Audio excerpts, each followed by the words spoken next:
City union bank all in one ஆப்ல இருந்து video KYC மூலமா வீட்ல இருந்தே பேங்க் அக்கவுண்ட் ஓபன் பண்ணலாம். வீடியோ கால்லயே வெரிஃபிகேஷன் முடிஞ்சிரும். City union bank. தமிழக முன்னாள் புரட்சித் தலைவர் அவர்களின் ஆட்சியுடன் மாண்புமிகு முன்னாள் அம்மா அவர்கள் வருங்கால முதல்வர் நாளைய முதல்வர் அண்ணன் எடப்பாடி அவர்கள் ஆட்சியுடன் என்னை இதனோட கிழக்கு வேட்பாளர் அறிவித்துள்ளார்கள். அதனால எல்லாரும் ஒற்றுமையா இருந்து கிழக்கு தொகுதியில வீடு போய் வாக்கு கேட்டு எல்லாத்தையும் ஆரோக்கிய செயல்படுறாங்க.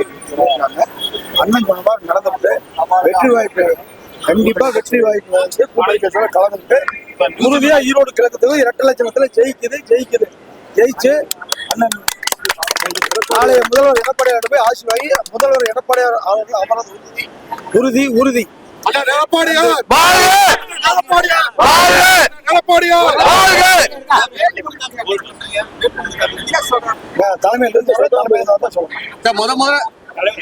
சந்திக்கிறீங்க, எப்படி பாக்குறீங்க? என்ன மாதிரியான பிரச்சாரத்தை முன் வச்சு மக்கள் ரொம்ப தெளிவா இருக்காங்க. ரெட்டலைக்கு ஓட்டு போறது தெளிவா இருக்காங்க. அதனால அதுல எந்த கவலையும் இல்லை. நாம ரெட்டலைய வீடு விட கொண்டு போய் ஒழுங்கா ஓட்டு கட்டா போது ஈஸியா ஜெயிச்சோம். அதுல எந்த வித பிரச்சனை இல்லை. ஏன்னா அண்ணன் எடப்பாடியுடைய 5 ஆண்டு 4 ஆண்டு காலத்து சேவையை எல்லாத்தையும் தெரியும். ரொம்ப பிரமாதமா பண்ணிருக்காரு அப்படின்னு ஊரா எல்லாம் தமிழ்நாடே சொல்லுது. அதான் எடப்பாடியுடைய ஆசையுடன் கண்டிப்பா நான் எம்எல்ஏ ஆகி கண்டிப்பா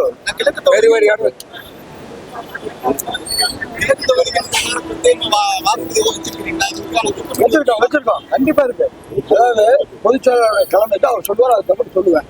இப்ப நாங்க ஏன்னு கேட்டீங்கன்னா கருணாநிதி மகன் ஸ்டாலின் பாத்தீங்கன்னா நல்ல அருமையான பேர் வச்சிருக்கேன். உண்மை இருப்ப நான் பேசுறேன்.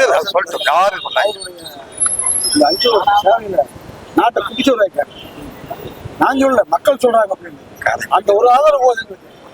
அதனால ஈஸியா நான் ஜெயிச்சு முதல்வராக அண்ணன் எடப்பாடியார் அமர்வார் என்று உறுதியுடன் சொல்றேன். உங்களுக்கு எதிராக வந்து இப்ப காங்கிரஸ் வந்து திமுக காங்கிரஸ் நிற்குது, அதை எப்படி எதிர்த்து போறீங்க?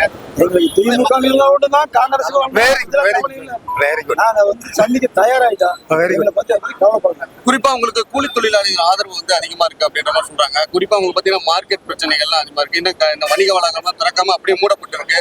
இதெல்லாம் வந்தா நீங்க அடுத்தடுத்து ஸ்டெப் எடுக்க உறுதியா நடவடிக்கை எடுக்கப்படும். உறுதியா நடவடிக்கை எடுப்பேன். அது அதாவது எல்லாத்துக்கும் தெரியும்.